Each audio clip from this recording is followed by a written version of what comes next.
G'day, well, today's presentation will be about the emerging trends and innovations in the cropping industry. These emerging trends and innovations are designed to improve cropping yields, reduce runoff of chemicals and fertilisers, and the overall improvement of the sustainability of the farm. Rightio, so moving on to the first one here. We're talking about the cropping industry has been utilising a multitude of these innovations to improve these factors from zero-till, precision sowing, and deep fertiliser sowing, and also including the use of new varieties of cereals and lentils, whether that's for standability, plant height, pest resistance and that sort of stuff. Like a variety is going to match your soil type, and that's definitely a strong point to be latching onto. Zero-till has been used in planting systems with precision equipment for more than a decade now. This does make it a dated practice, but the benefits of such a system have proven themselves over the years. The use of a zero-till system is highly beneficial as it maintains soil integrity and soil moisture. By not ripping the soil continuously either after planting or right before planting, you maintain that top level of moisture in the soil, and that's especially in that top 15 centimetres of soil, that it's then preserved. Not to say if it's dry, it's going to shrink down. Obviously, your soil moisture is going to drop the drier it is, but without breaking up that first 15-20 centimetres of soil, you're maintaining that 20 centimetres straight off the bat. So, obviously, this is highly beneficial for any of your the plant availability of water is key for yield potential and overall flexibility of the cropping system. The upside of more water retention in the soil, especially from the topmost layer of soil, is the initial moisture the seedlings are planted in. And it's the first bit of moisture they can get to, and obviously it really starts from that point there. Traditionally, the fallow country is cultivated at a fair cost by ripping weeds out with either tiller or disc. This is quite effective at removing weeds, but does mean the top layer of soil is going to be exposed to the air, drying it out in return. Now, the system does have a few drawbacks though. In case of heavy weed infestation, such as your feathertop rhodes, your Parthenium, herbicide kill rates will be affected by obviously the plant number though. Guarantee if you allow a paddock to go back to fallow, sit it there for 12 months and the feathertop rhodes is taken over, there won't be a chemical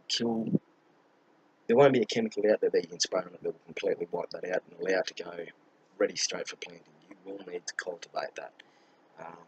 To aid the use of zero-till systems, 2 to 3 sows and then resting paddock, and then ploughing is recommended. If you have a heavy weed infestation, ploughing it through and then hitting the weeds at a younger age is going to be more effective. So put it into an entire rotation. Zero-till, spell the paddock, plough it, and then hit it then and there.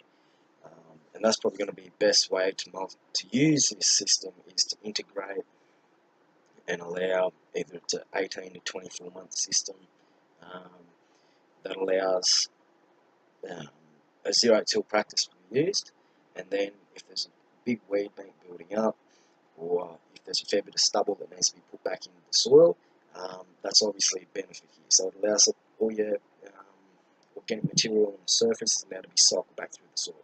It also aids at the soil compaction. If you do rotate this in, obviously soil compaction is an issue.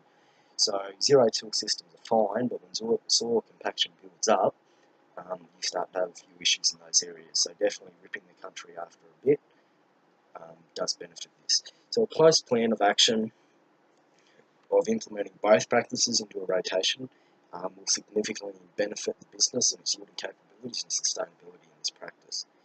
Precision farming has come a long way since its early days at its high cost. Many precision planters of broadacre farming are extremely expensive, upwards of $125,000. It's a fairly cheap unit, but you can go well above that. But since 2014, these systems have become increasingly more affordable and essential to farming practices and sustainability. With precision planting and farming, can plant seeds at the exact population that best suits their soil type. It also aids in row spacing, depth consistencies, by using and utilising the precision technologies. The correct number of seeds can be put out and put down precisely, and allow them to best use the moisture in the soil and the nutrients in the soil. For example, your Doringa country, your row spacings for sorghum are going to be on metre to 75 centimetre rows, and you're going to be using a seed count of about 55,000 to 60,000 heads seeds, per hectare. So that's obviously going to be a variant, but your precision technology allows you to be variant, and allows a variable across different soil types. So if you're at Doringa, if you're at Warren, if you're down in the Riverina, down New South Wales, precision technology allows you to hit all fields without just being a broad spectrum across the lot. So moving on now, we're going to be talking about the deep sowing of fertiliser. Fertiliser that's been on trial for nearly 4 years now in central Queensland. It was obviously been globally used 20 years in Bangladesh. Over the United States, there's been studies done on it as well, and the benefits of it. So what it is the use of high levels of NPK and S at deeper than usual sowing rates. Currently, most fertilisers are being used at places at either planting or fallow prepping, and only placed between 5 and 10 centimetres into the soil.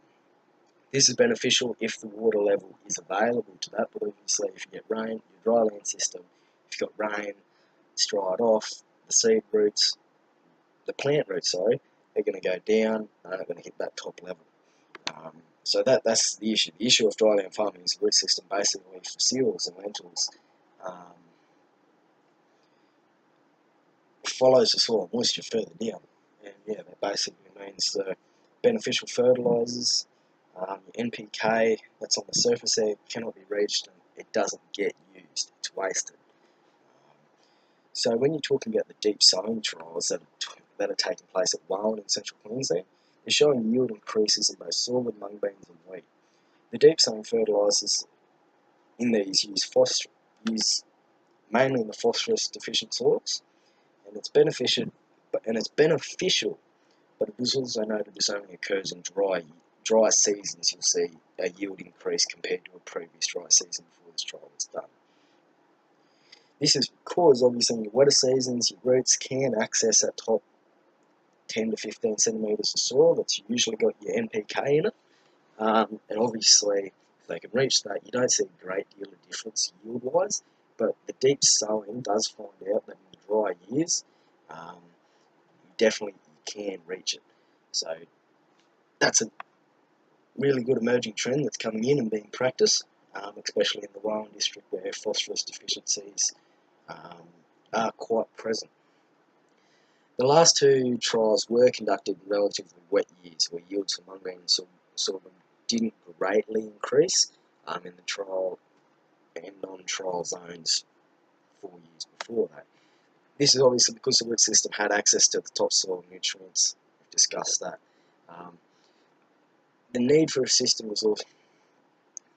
system is because phosphorus and potassium are relatively immobile nutrients. Your nitrogen will move around through the soil a bit and plants can access it, but your phosphorus and potassium, they're hard to access. Once they're in the soil, that's their band that they stay in. They won't go any deeper, they won't shoot up. So it's obviously the root system has to be able to find it. So the deep sowing at high rates allows nutrients to remain in the soil for longer periods of time, thus requiring less fertilisation. The use of this deep sowing practice between 70 and 95 kilos of MAP per hectare will last up to 4 years. The deep sowing fertiliser is possibly the best innovation being used to date in my mind, simply because of the benefits of it. You're not having to fertilise every single year. It's in the soil. If you've got the moisture, the roots will get to it, and you don't have to worry about it being at the top of the soil where it's not getting used. It allows yield increase, which reduces the need for any fertilisers and application. Like I said, the rate for MAP is actually around that 70 to 95 kilos per hectare. And this is done by the GRDC trials that are currently being done around that Warren area.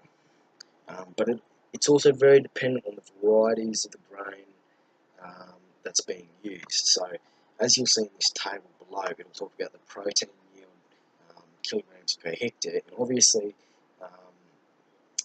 this one here is going to be based in the Riverina down in New South Wales for a wheat crop from last year. but it does show you the difference each variety is obviously going to have compared to another variety in the same system. So that's going to be your big thing.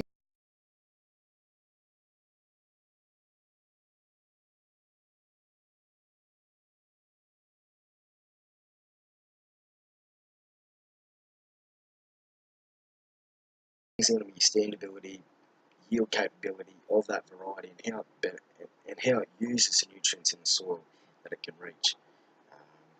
So that'll be that graph there that'll pop up on the screen any minute now. And I'd like to finish up. Implementing new innovations and trends into the business is key for the future and sustainability of the business. Um, if it's a new or old trend that's proven effective and that you can add to it with another practice of management that allows you to increase the positivity of the results, obviously that's also beneficial, and it's an innovation of your own business. So that's obviously talking about your zero-till being rotated into your cultivation practices with your sowing and your ripping. Um, so it's definitely a sustainable farming system is obviously dependent on constant improvements. With people needing to be fed every year, land sizes, they aren't getting bigger, but there's obviously more population wanting to be fed. Um, that's why farming staying the same isn't going to benefit you, but farming smarter and obviously moving with trends, finding your own trends that benefit you, your farm, and hitting those key goals will be beneficial. Thank you.